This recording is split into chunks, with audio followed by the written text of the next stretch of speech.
What's going on, everybody? Welcome to this week's edition of the Level With You show. My name is Wiley Olmstead, and this week I am joined by the Phantom producer, Tyler Headley. Hey everybody, how's it going? And he's over there keeping things rolling as always, the Sub-Zero hero, Kenny Castro. Whoa. What's up, everybody? Am I the Sub-Zero hero? Am I somebody else?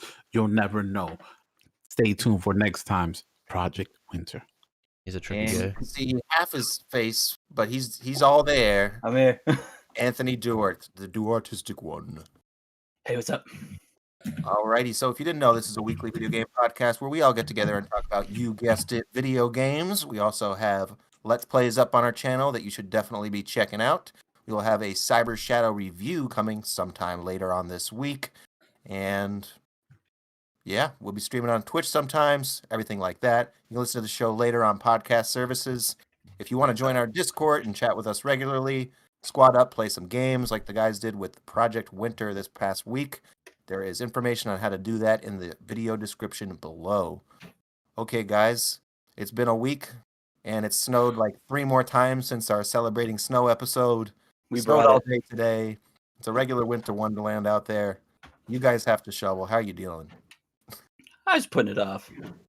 Yeah. Yeah, it's alright. Yeah. All right. You got the snowblower, right? Yeah, but I mean, I really only use it when there's like a real lot of snow. So like the last time it snowed, I mean, I just shoveled that really quickly. And I'll probably just shovel really quickly after the show. Okay. And Kenny, you making the little man help you out? Nah, little man doesn't help me out. I go out there, shovel it out. You know, I think Pop it it's still kind of early for that. 8 years old. I don't know. I didn't start shoveling until I was like 10, 12. I think that's fair. That's fair. Yeah. Well, what else is going on? Anybody cook anything fun, do anything noteworthy throughout their week that they want to share with the audience before we get into the gaming goodness? I made pierogies for the first time in a skillet last night, and I cooked them a little too hot, a little too quick, but they still turned out okay. Nice. Nice. Proud of you, Anthony. I know you're not always making things from scratch, but you got to start somewhere, and pierogies are definitely a good way to go. Big steps. I was gonna ask, did you make those from scratch? No, it's the free. Yeah, I know my brother from another mother, Anthony. I knew it was Oh, yeah. frozen. Oh yeah, they're good. They're the potato medley. And I got them some 3 cheese in there still too. So I'm gonna cook next. Next up's gonna be that, but with some kielbasa. Ooh, nice.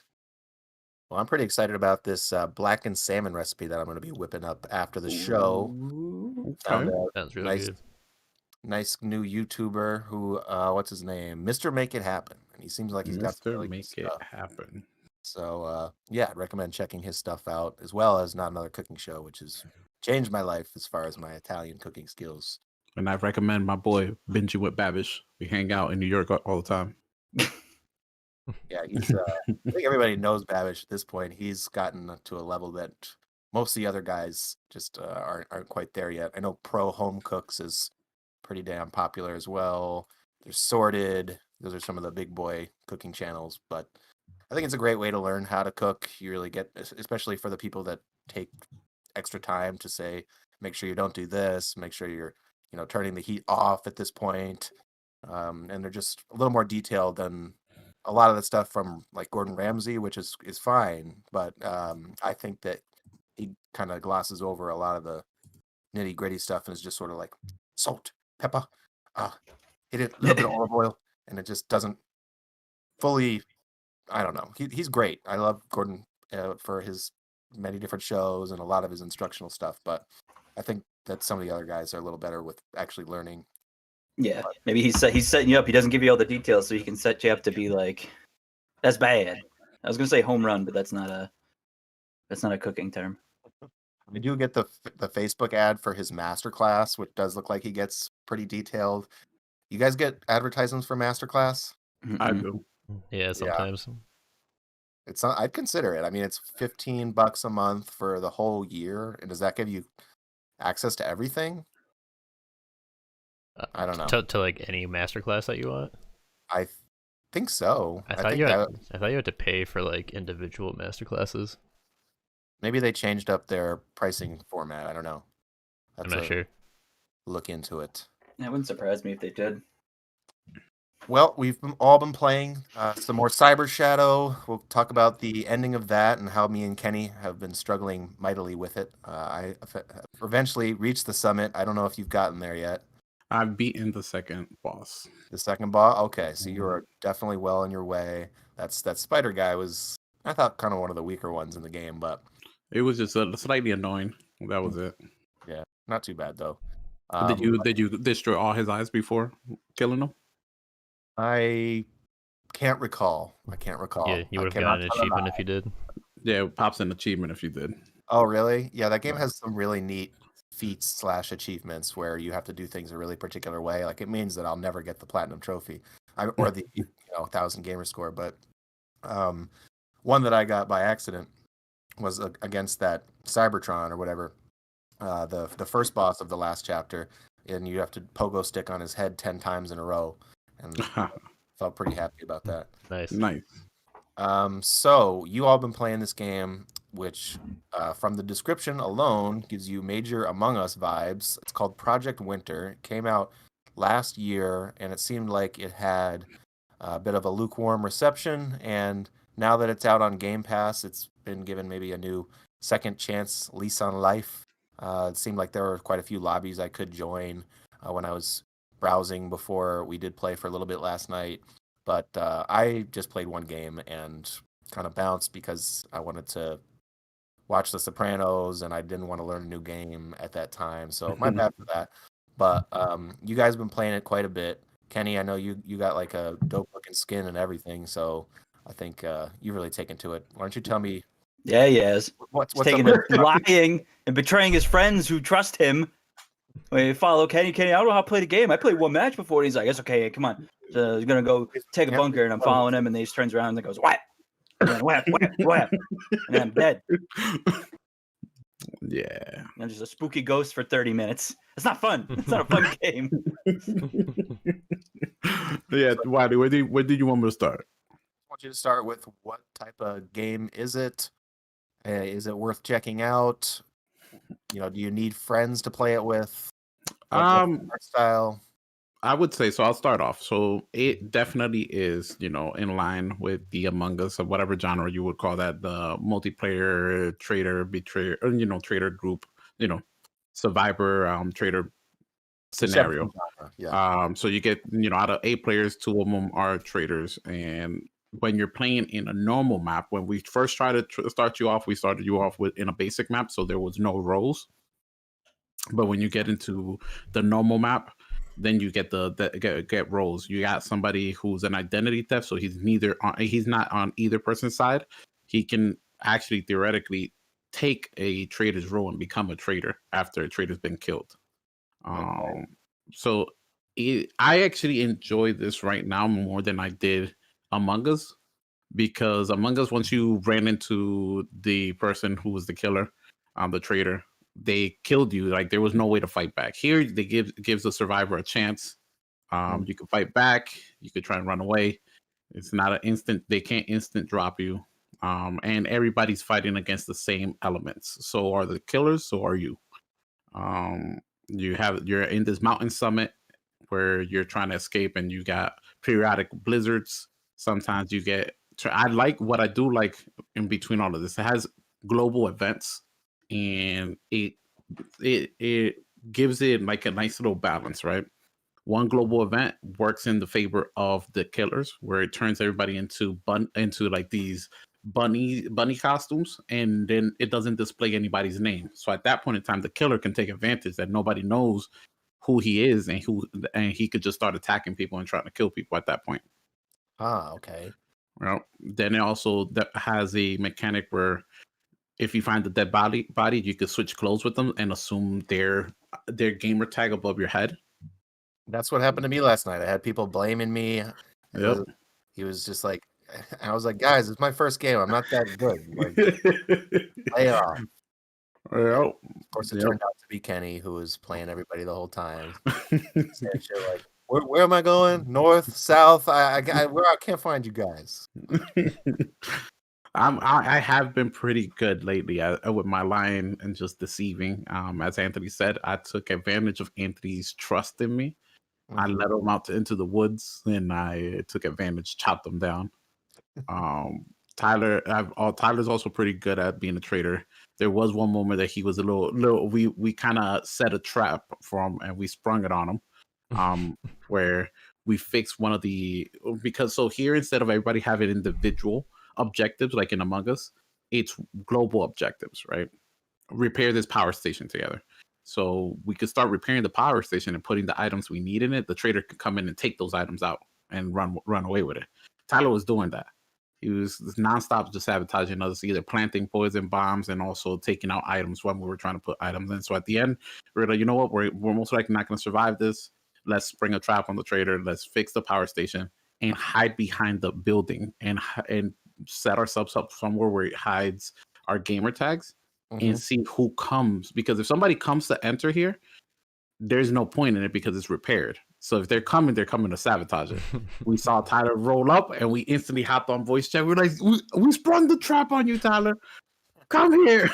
Yeah, and that was the round where I didn't realize that being exiled like blocks off like all the objectives and everything from you.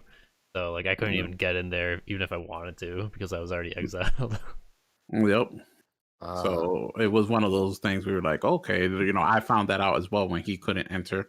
And it was pretty interesting at that point. And I definitely say whereas in Among Us, you're like, oh, all the fun is when you're the killer. Well, here you have a nice little balance between the both because even after you think you killed both killers, you could have potentially killed two innocent people and the killers could still be amongst the group. And then you're sitting here like, oh, we're good guys, we're set. We don't need to stay together, we're fine. The killers are dead. And then boom, killers are still out there. Yeah, there's a lot more substance to this game compared to like an Among Us. It's really cool because it has proximity chat features. So the only way that you can communicate people is if you're within a certain distance from each other. They also have walkie-talkies, which give you kind of like a dedicated channel. If two people have the same color walkie-talkie, that so they can talk to each other anywhere on the map. And the traders like start off with their own like trader channel of walkie-talkies that they can communicate with each other. So it just like has a lot more substance to a game like this compared to just an Among Us. for sure. I mean, there's lots of crafting and there's the survival elements with having to manage hunger and cold. When I first booted the game up and went through the tutorials, my first thought was, "Oh shit, I'm gonna suck at this game."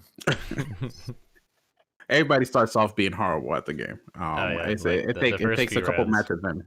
first few rounds I played, I was definitely just getting my bearings straight. Yeah, so it's definitely when you need to. You can't just pick up and play like you can with Among Us. Like it's really surprising how similar that. Doesn't Among Us have 8 players and there's 2 traders as well? 10 10? players, yeah. Okay. And it could be up to 3 traders too in there. It's 1 to 3. Gotcha. Yeah, So definitely very similar. I know one of your questions was, is it worth checking out? Definitely on Game Pass. It's crossplay between Game Pass PC and Xbox, so I say, why not? If you got friends that only got a PC, they could and if they're not on Game Pass, why aren't they? And they could just jump in and try it out with you. Mhm. Definitely a good time. Like it's easy to lose 3 hours playing this. Most matches take about 20 minutes. If you're really pulling it to the brink of it, 20 minutes. Maybe you can escape before that. If you're pretty good, if you guys are good and the killers are trash and bad. Mhm. Oh. So I died about halfway through the match yesterday. Was just strolling off on my own, trying to find something to pick up or chop down. And after I died, it didn't really seem like I could do anything. Yeah, I just could switch between different characters. Spectating. Is that the case? Was I missing something? Yeah, you definitely were missing something. So as a ghost, you have 4 abilities after your death. You Ah. can provide firewood once your ability recharges. So once your ability recharges, you have 4 options to use it: firewood, food, healing, or you can actually decrease people's stats by freezing them. Oh wow. Okay, so Yeah. I totally missed out. I was a little bit embarrassed to ask, but and there was something weird going on with party/in-game chat that I don't know. Hopefully, I'll have a smoother experience my next go around with it. You guys think you're gonna stick with it for a little while, or is it just a flavor of the week? I'd be down to play every time, anytime people want to play. It's definitely a game better played with friends and people you know compared to jumping in and doing randoms. For me at least, um, Oh, sure. I don't think I would have as much fun playing getting into a lobby of 7 other people I didn't know, just because I'm not that kind of person. Same. Honestly, it's definitely one of those where right now I'm trying to keep everybody at bay from burning the game out and making it where like I'm like I don't want to hear Project Winter again. You know, Mhm. we've done already like 3-4 nights within the last 7 days of like 3-4 hours of it. Wow. So I really don't want to get burnt out on it. And Tyler, I guess Sky noticed. Side note, new background. I know I used to be where that blue thing back next to the TV was. So I will say, Wiley, though, before we move on from Project Winter, I can confidently say I am the best player out of the group right here. Out of between me and Tyler, I am the better player. Yeah. I'm Sorry. I'm glad that you put that in there because everybody wanted to know. I don't know. Everyone always wants to know, Kenny, how nasty are you? I'm extremely nasty at this game. Well, I saw you were playing Rogue Company earlier too. How's that going?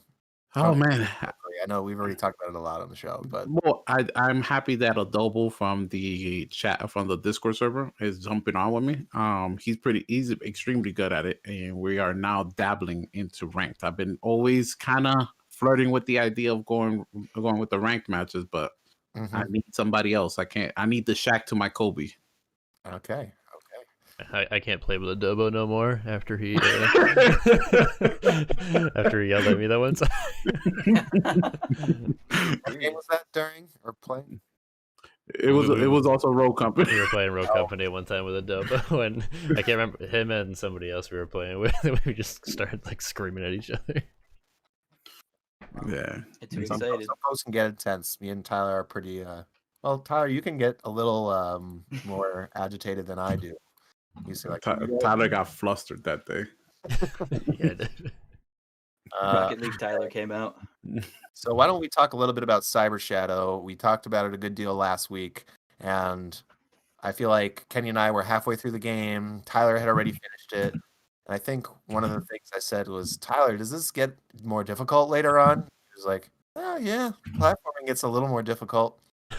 And he's a damn liar because this game Yeah. is unbelievably hard. And me and Kenny just for a couple days there were just commiserating over chapter 8 and chapter 9, which the checkpoints become like something that's your see off in the distance that you just can't quite reach because Yeah, it's an oasis at that point. Like we're in the desert with these platforming sections in chapter 8 and 9, and you see a checkpoint from afar. You're like, is it real? Is it fake? It's a mirage. there was a couple, man, like where just every room you would enter, and then you'd see a new intricate section. Like remember that one? I believe it was in chapter 8 or 9 where there was a really long section, and then there was like a mini boss when there was my God. lava on the sides. Yes. And then another room with like 3 turrets and another projectile enemy. It was Man, the PTSD I'm gonna have for platformers after this game, because right now I was ready to give up. Like enter chapter 10, and I was like, a boss, and then I was like not beating it. Then I beat it, and then the platforming, and I was like, oh, just give up, Kenny. Stop pushing through. Then I made it to another checkpoint. I'm like, I think chapter 10 is actually considerably easier than 8 or 9.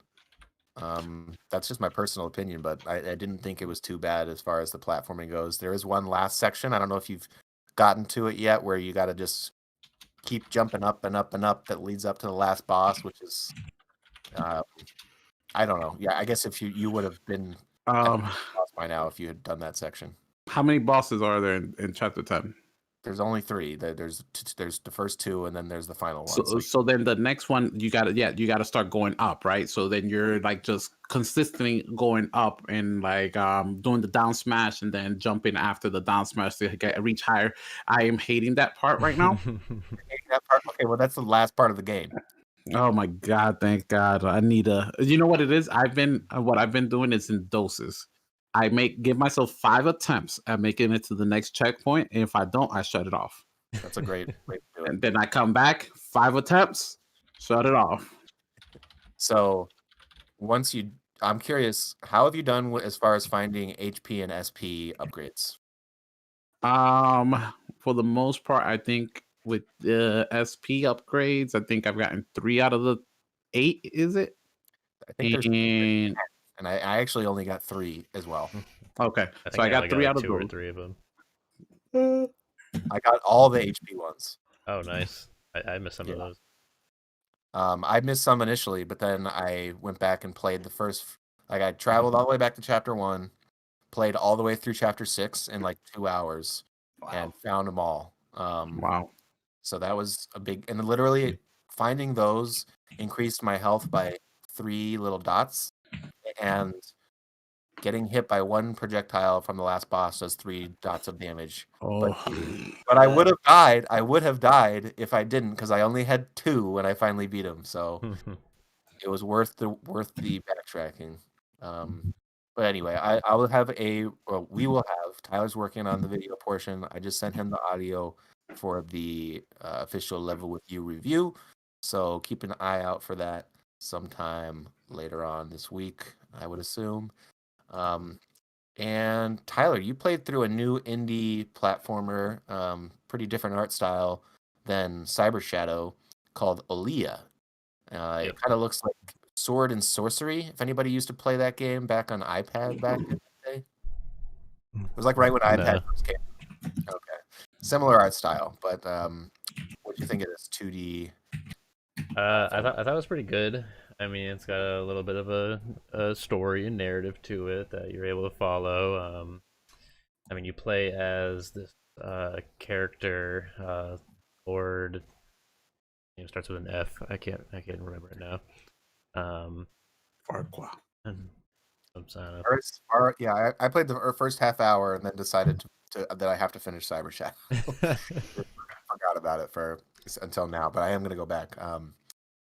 So, what do you think of the combat? You have this spear that gives you a lot of mobility. You can sort of use it to transport yourself to anywhere. I mean, like that to an extent. Yeah, I mean the combat it's not very challenging. I mean, I feel like it's more about traversal than anything. Each screen that you're playing through typically has like all these little like harmless eyeball little things that you're able to throw your spear at and then teleport to. I feel like it's more about traversal than it is about killing enemies. I mean, our enemies at times, but it's easy enough just to like combo them. Either with I find myself using the sword that you get at the very beginning. It's kind of like a primary attack weapon because it's faster than the spear. But you do get upgrades later on that make the spear a little bit more useful. I thought it was really cool how as you progress through the game, you end up rescuing this guy who makes hats. And that's kind of what ends up being like a special ability. You get crafting material in each stage. You go back to this hat maker, and you can unlock new hats that you can wear into upcoming stages. And those will give you like different abilities. Like the first hat that you unlock, like launches feathers at enemies. Second hat that you unlock, like makes you impervious to acid and things like that. I think there's like 8 different hats that you can unlock. I think I only got 5 or 6 of them when I finished it. It was pretty short, right? You think you were done in what, 4 or 5 hours? Yeah, I think it was probably done in 5-6. Gotcha. So just in the opening section that I played, I thought it was kind of cool how the map was structured. It sort of seemed like a top-down Spiritfarer style navigation system where you're selecting where it sort of gradually reveals itself to you and you can enter new places. And is that present throughout the game? Yeah, pretty much. So I mean, there's only a portion of the map that's accessible to you, and like in that portion, you have like 2 or 3 stages that you can go to. Um, and once I mean, each stage usually consists of like collecting these keys, and then you use the keys to open a door to like the final stage in that section of the map. Um, and then that final stage typically has a boss, which will then uh, give you a blue key, which is a key that you use to get to like the final stage of the game. Final. Um, and then after you beat that boss, it typically gives you like a new map piece. It's like, oh, give this to the ship captain, and you'll be able to explore new areas. So, and then it unlocks another like 3 stages that you go into. You kind of do the same thing. You're looking for the keys to unlock the final boss area in that How are the portion. bosses? The bosses are pretty cool. I thought they were well designed. Again, I wouldn't say this is a very difficult game. I think I only died twice. My entire playthrough. I think that was mainly because I like fell in some spikes a bunch of times, or I was trying to do like a traversal over like a certain area, and I just like couldn't get it right away. Gotcha. But I mean, the bosses Yeah, are cool. that's after Cyber Shadow. Yeah, it'll definitely be a like, good counter to it. Cool. So that's Olia, a little bit of a strange title, but I think it's pretty neat. Tyler enjoyed it enough. It's only $15. It's out on, well, I know it's out on PlayStation. Other than that, I don't actually know. You spell it Olija if you're wanting to check it out. Now, I played a little bit of this game called Concrete Genie, and Anthony, I'm going to assign you as interviewer of me because I know we haven't focused so much on your wonderful self so far. That's So, okay. So Concrete tell Genie. me. The game came out last year sometime. It's a PlayStation 4 exclusive. A little bit of a artsy stop motion style, 3D, but very striking, stylized environment. You play as this 13-year-old or so boy who is bullied right off in the beginning scene. His notebook of characters that he draws as little doodles gets thrown in the ocean, but somehow he ends up at a lighthouse shortly thereafter and is realizing that the pages are floating around, and then one of his creations comes to life. And what's really neat about it, or what's unique about it, is that you are taking part in the creation of the creatures by using the controller, the motion controls. So, you'll select a outline of what you want to draw, and then you'll select more particular things, and you're just using the motion controller to sort of, I want his horns to go this way and that way, and I want him to, I don't know, have this funny tail. And then as soon as you like hold square to bring to life, you see it sort of reveal itself to you and is jumping around, and it's pretty neat. You're like, oh wow, I just drew that, and now it's acting all funny and animated and wanting me to do tricks for it and yada yada. So Mm. yeah, what else you want to know, Anthony? So what's the meat of the gameplay? Is it just like creature creation, or can you do you take the guys that you make through different stages? Great question. So you go back to the town where you live right after you leave the lighthouse, and this is an old fishing village that has been sort of abandoned, and the only people left there are these juvenile delinquents, the bullies, Mhm. that are just sort of the antagonists that you sometimes have to stealth away from in these very minor stealth sections. Your goal is to make the town beautiful again, and you do this by there's all these lights that you need to activate throughout the town. You can use any sort of design you want on some of them. Like, say you want this section of the city to look like the Northern Lights, or you want this one to look like a forest. You're just using your wand to sort of, and you can turn off the motion controls. I'm not sure which I prefer yet at this point. Mhm. And it's just neat. Sometimes you'll see what are these little creatures of yours on the ground, and then you can customize them, and they can help you by they have the innate ability to set things on fire to remove obstacles out of your way. Mhm. So that's how sort of you can't explore everything right off the bat. Right. Like your objective will be something like clear these 8 sections in zone 1 and zone 2, and then you'll be able to draw what's called your masterpiece, which is sort of how you finish each section, where you do a very detailed drawing, and it looks really pretty. And after you do your masterpiece, you can usually move on to the next section of the game. And that's actually as far as I got yesterday in my opening probably hour and a half with it. Mhm. And I think it's neat. Like it's I think it didn't sell very well, which is a shame, because I know that Sony did a lot of sort of artsy games like this for the PS3, and I think that they were rarer on the PS4. I hope that it's a success on PlayStation Plus. Yeah, that'd be nice. It definitely helps, like anything kind of with coming to Game Pass as well. Hopefully that skyrockets its you know, awareness a bit. Yeah, Sony's been having to pick their game up with PS Plus because of Yeah. the ballerness of the Game Pass. So, we also got Control Ultimate Edition.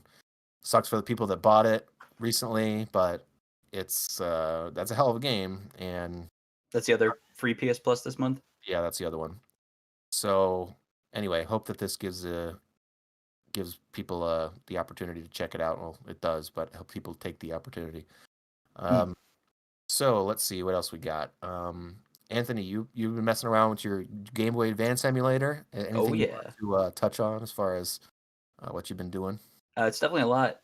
Playing around with an emulator. Highly recommend if anyone is in the market for playing around with Game Boy games or Game Boy Advance ROMs on their computer. You can do Visual Boy Advance is the one I use, and it's very nice. Super easy to set up. I actually have my Xbox controller mapped to it right now. Super simple to set up to run controller wise, and I got totally absorbed last night when I should have been probably doing some work, but in this game, Guardian Heroes Advanced or Advanced Guardian Heroes. I had it from when I was a lot younger. It's a sequel to a Sega Saturn game, Guardian Heroes. Oh, okay. That came out. But it's a beat 'em up game by Treasure. Treasure did like Gunstar Heroes, Mischief Makers. I wish they would do more stuff because I really like their art style for their games is sweet. They're a little less well known, but they also put out another game on Game Boy Advance called Gunstar Super Heroes, which is like the sequel to Gunstar Heroes on Sega Genesis.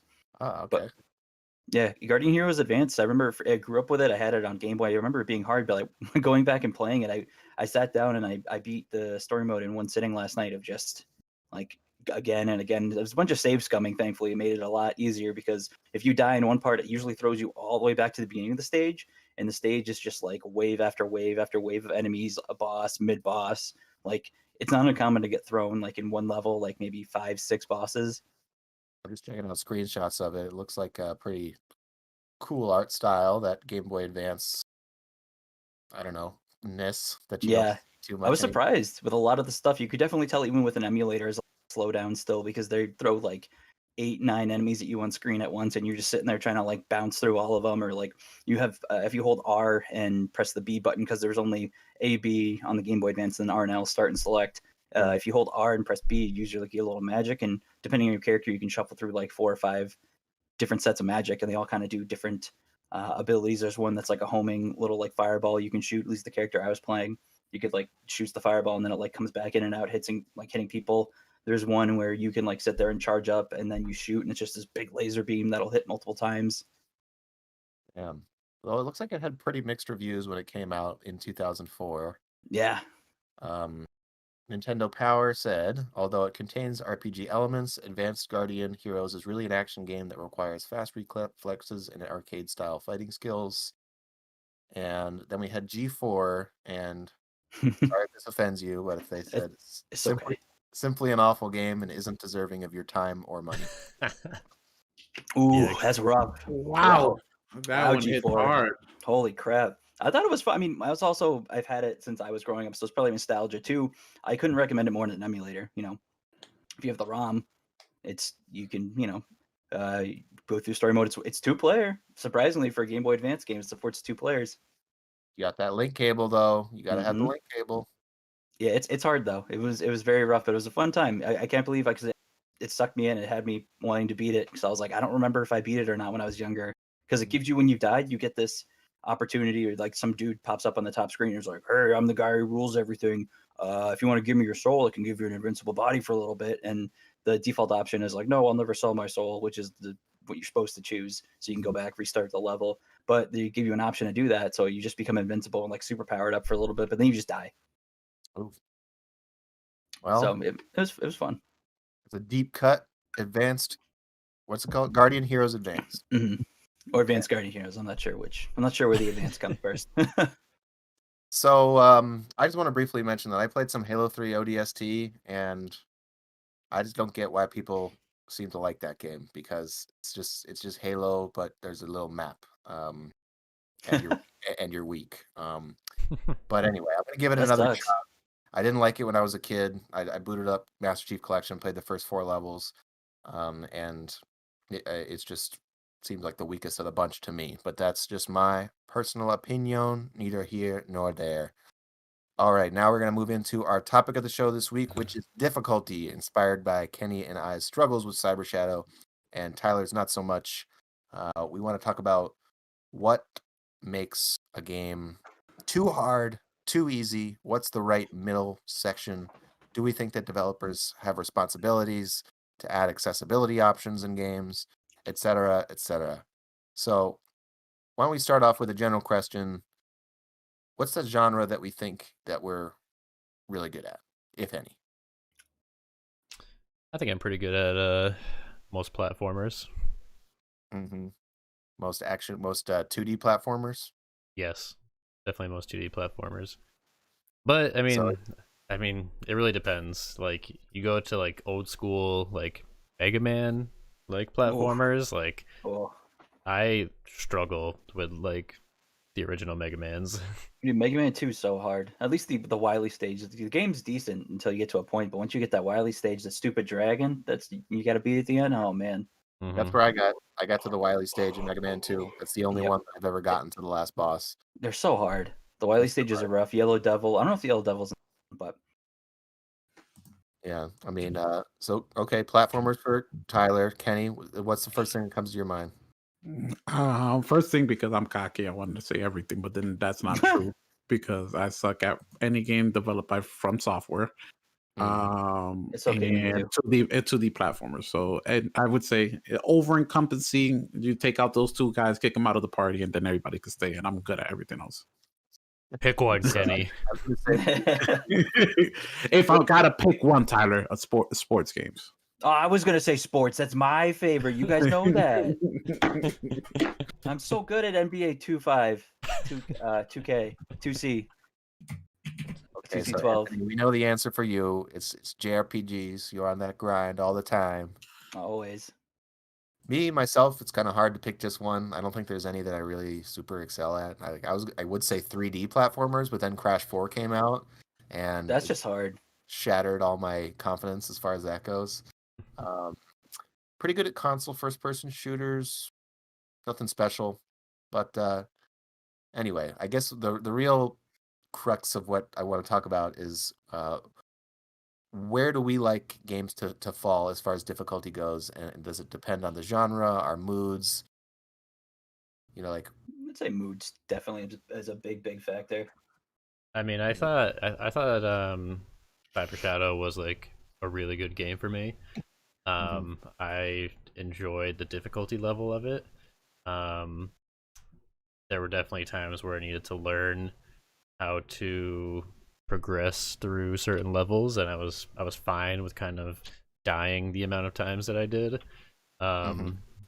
But then I kind of after I beat that, I went to go and play uh, Olesia, whatever you want to call it. Um, and I mean that was just too easy. I don't think there was enough difficulty in that. Um, So I mean, and they're both kind of the same type of genre. Hmm. I think what Cyber Shadow frustrated me at times was the lack of checkpoints and just sort of the little bit of a game of memorization that it became after a certain time, where you're just going through the same sections that you know how to do, and you're just it just becomes not fun anymore. There were sections of the game where the first few times you almost get it and you're having a blast, and then by the 12th or 15th time where you die on the same pit of spikes and you have to repeat the last 5 minutes, it gets pretty freaking annoying. I know Kenny's nodding along. He seems to agree with this. 100%. But then it's so Yeah. satisfying when you're like, oh my god, please let there be a checkpoint on the next screen, and then it's there. Mhm. That's for sure. That's for sure true. And I think that maybe that was probably his intention, and it definitely made it so like during some parts my hands were like I had to steady them in order to make sure I can make the next jump. Mhm. And that's different than a game like Celeste, which had checkpoints on every single screen. Extremely difficult game, but you were never saying, "Man, I can't believe I have to do this whole part again."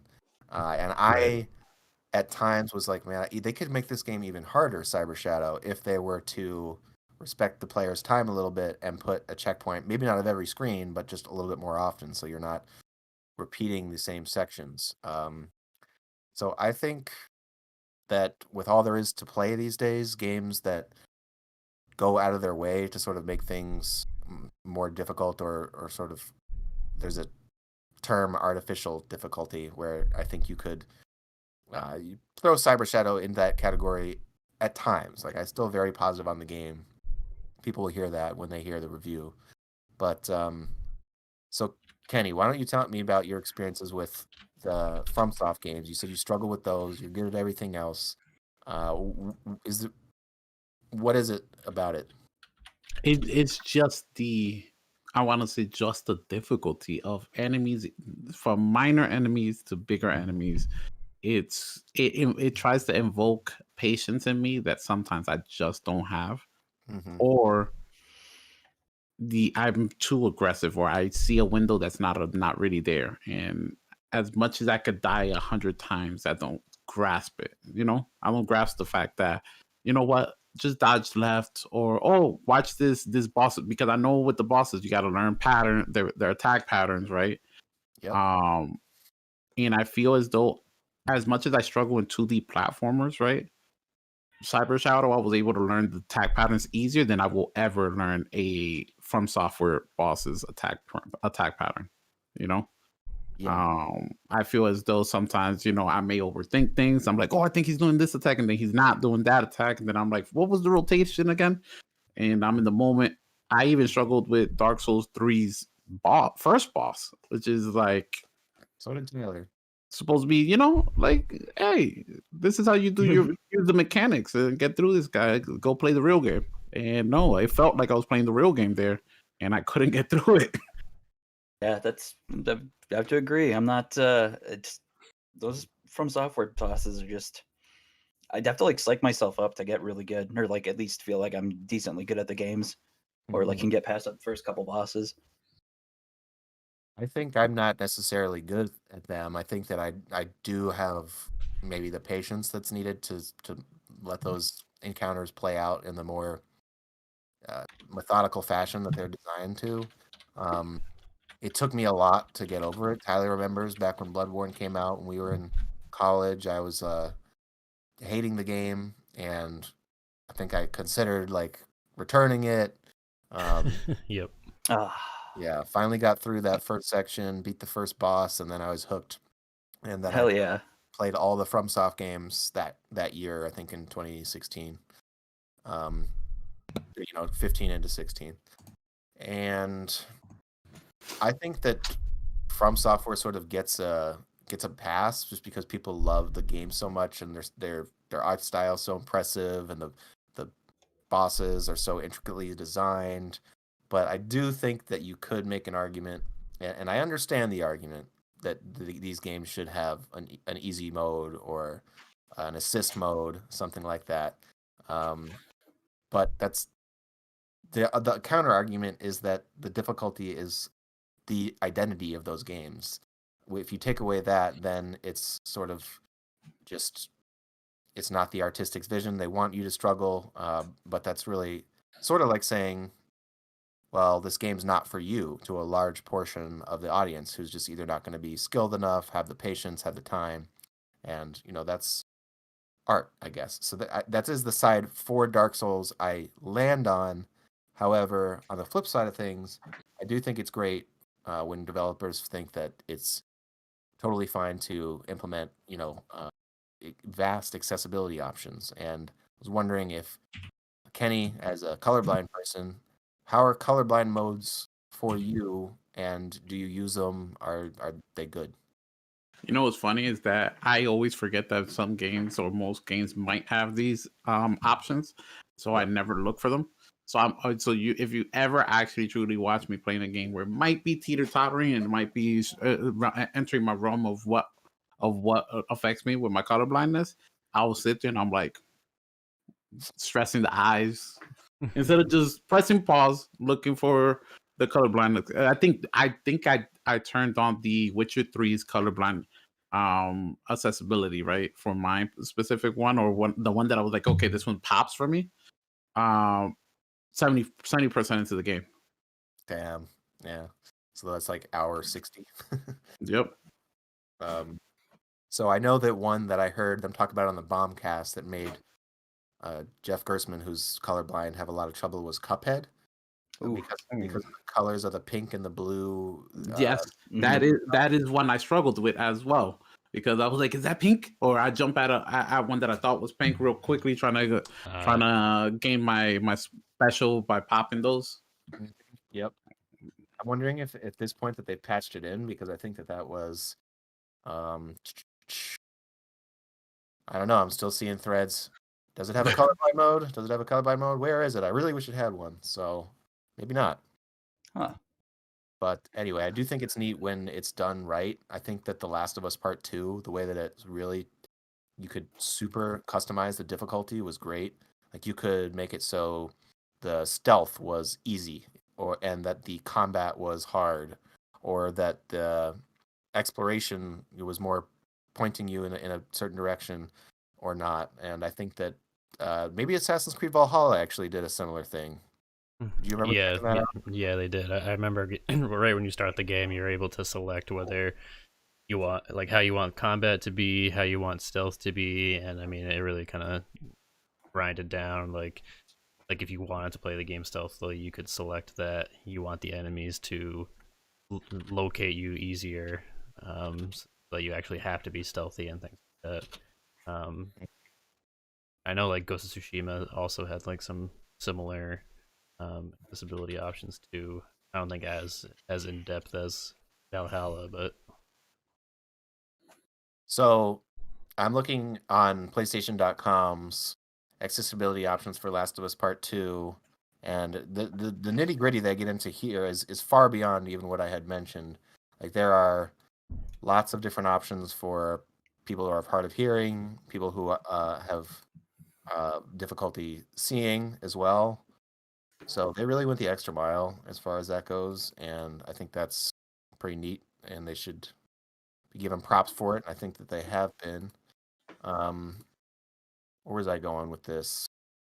There was something that I wanted to I don't know, talk about as far as, oh yeah. So the last thing I wanted to talk about was getting help in a game when we're feeling frustrated. So we, of course, Kenny, struggled mightily with the second half of Cyber Shadow. How many videos have you looked up, if any? None. None? Okay. Yeah. Well, I looked up a last boss video. I got stuck on the last boss for like 3 hours. It barely helped. Honestly, it barely helped. Like the thing that I did learn from it was that how important the certain things are in the third phase, as far as item usage goes. Okay. And, other than that, do you guys have rules you set for yourself as far as looking things up? I feel like I feel much less guilty about it than Tyler does. I know that from being his friend for so many years. But what's your MO as far as getting help? I usually kind of run around if I feel like I'm wasting too much time, like not getting to where I want to be, so to speak. Like if I have an objective or something, or if I pick a game up after, maybe a couple days of, my brain's 16 different places, I come back to like a Dragon Quest game. You don't have like an option or older one or something to see like what you have to do or where to go. Then I usually will look up a walkthrough. But for me, I don't have a high tolerance to like wait. I'll usually, if I can't, figure out something within 15, 20 minutes of messing around, I'll just go straight to a walkthrough or something. Yeah, especially those JRPGs, Mm. not knowing where to go. Oh yeah. Such a frustrating, like that's why Dragon Quest was so great about sort of gently reminding you of what you're doing and where to go next. And I guess it was a little more than gently, but that was part of the reason why I think a lot of people got through that game, was because it did a great job of sort of saying, "Oh well, here's Like, the hey, go here. so far. The gang was en route to." Yeah. Oh yeah. They have the recaps, right? When you're totally right. Yeah. That was a big thing, especially playing through that the first time. I was like, that's great. I love Yeah. that has like the recap, and they have the party talk too. I just remembered you can like press B and you can talk to your party and they'll be like, hurry, we gotta go save that guy's cat or whatever. Yeah. And I am somebody that put 20 hours into that game, took 6 months off, put 20 hours into that game. Now I've taken about 6 months off again. I think I Time could to go back. I could go back just because of the stories and the talking. There you go. Yeah, I think like in terms of like looking up things for games, if it has anything to do like story wise, like progression, I usually try not to look up anything if it relates to that. But in the rare cases where I kind of like want to go like completionist mode, so like things maybe like Kingdom Hearts related or like JRPG related, I mean there have been times like in Persona where I like want to figure out like, okay, like what's the best way to like do this thing in order to unlock this certain thing because I want to get it really bad. Mhm. Then I'll like look up videos for that and things like and walkthroughs. Mm-hmm. Yep. And I think some games these days, the developers almost expect you to do that. I mean, especially looking at Destiny's raids, like people want you to essentially watch a 20-minute YouTube video so you know what we're doing, so you're not slowing down the other 5 of us who have done this a couple times before.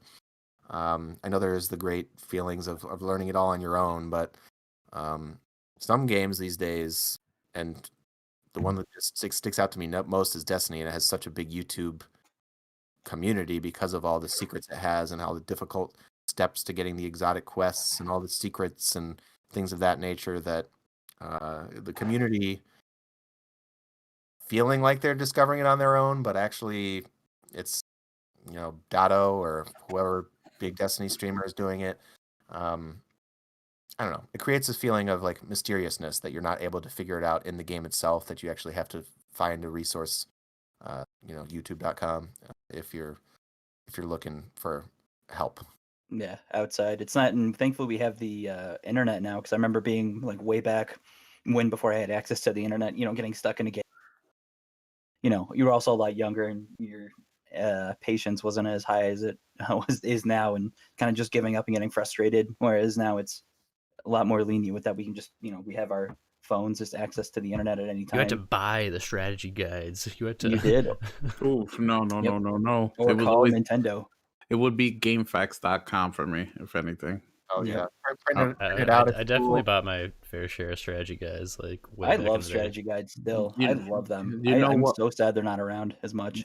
I was more the clean. Even though I saw the strategy guys in the store, right? Sometimes I still loved more the GameFAQs.com like walkthroughs, because people got so intricate with it. They do designs with Oh, different characters and things like that, and I'm like, this looks so cool.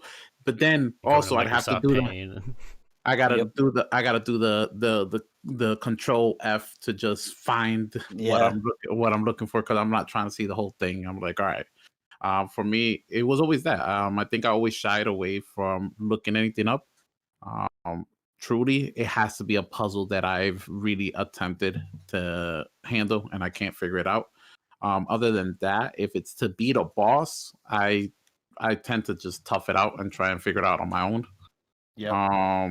JRPGs also, I don't really. I will say I will look up anything that is if an RPG has anything where like, oh, answer these tests right, gain experience, gain intelligence, gain something. I'm not wasting my time trying to answer the right Yeah. answers, Oh right, yeah. the things correctly.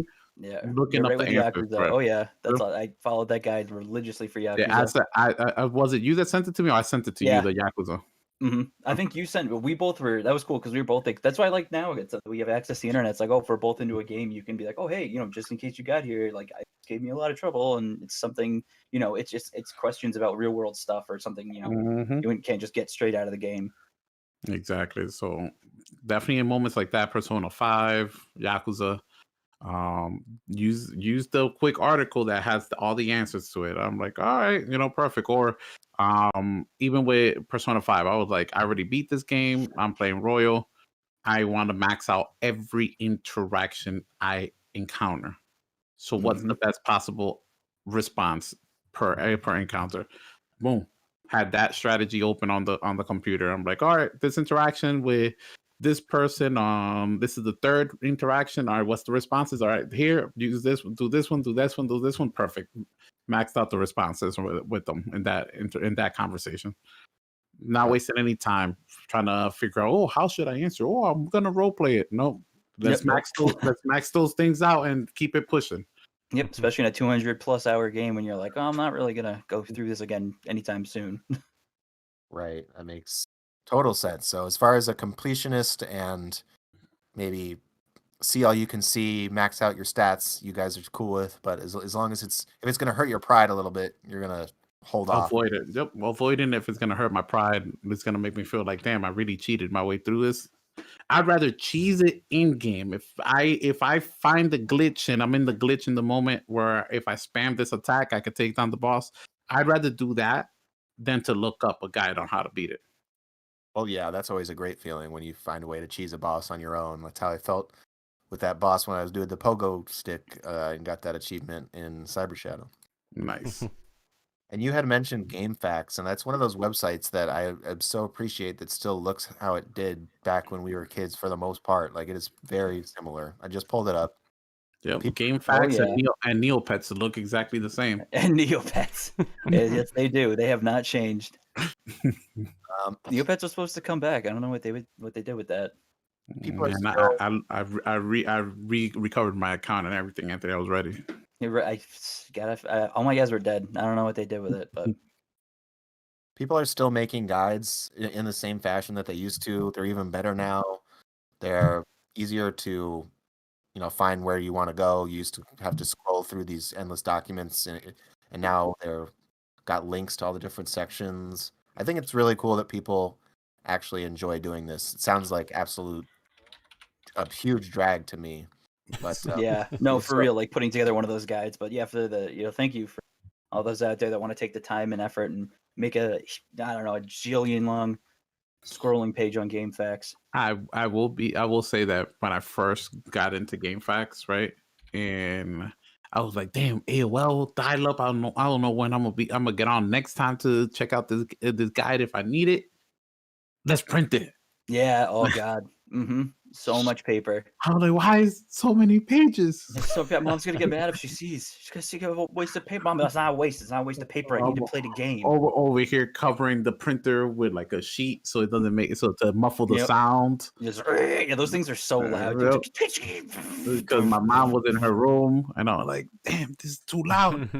Printing out 800 pages. She's gonna be like, where's all the ink? I don't know. On the I don't paper, know how Mom. this works, Mom. It's on the paper. I'm like Think- 5, Mom. Come on. I think it runs out quick.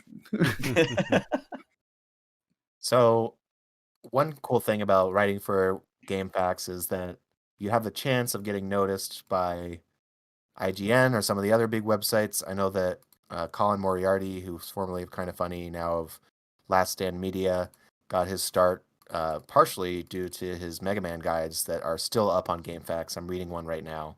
Wow. And I think that's pretty cool as somebody that's been listening to his podcasts off and on since 2012 or so. So Nice. still there, written June 14th, 2001 for the first Mega Man. I think there's one for all the other Mega Mans too. So neat that there's still, from a preservation standpoint, still available for people. Hell yeah. So yeah, that about does it as far as what I wanted to talk about with difficulty and accessibility and seeking for help. I guess I didn't answer on how long it takes for me to finally hop over to the computer. Depends on the type of game. Let's hear it, Wiley. Is it 15 minutes? I think, I would say 10 deaths from a Dark Souls boss, or That's fair. yeah. If I'm not, what I can't stand more than anything in games is just having not knowing where I'm going next. After I'm walking back and forth in an area for 10, 15, 20 minutes, I start to physically get nauseous. I don't know what it is, but something about it gives me anxiety. Whenever I'm done for the night playing a game, I have to know what my next objective is. I have to be like I can't just say, oh, well, I'll figure it out in the morning. I'll be like, okay, I'm just going to look this up so I can start fresh next time I play. So yeah, I'm not super proud about avoiding it. I don't make a habit of it. I try to avoid it. I try to experience it without help, but there's so much to play that sometimes I just say, fuck it. Oh yeah, I don't think there's anything inherent. Personally, for me, I don't think there's anything wrong looking up guides. You're just enjoying what you paid for. I'm a prideful man, so well, I'll go down swinging. No surprise there. All right, so that's going to do it for the Level With You show this week. It has been episode 90. If you haven't already, like the video, subscribe, tell your friends, join the Discord, and we will see everybody next week. Bye. Goodbye. Bye.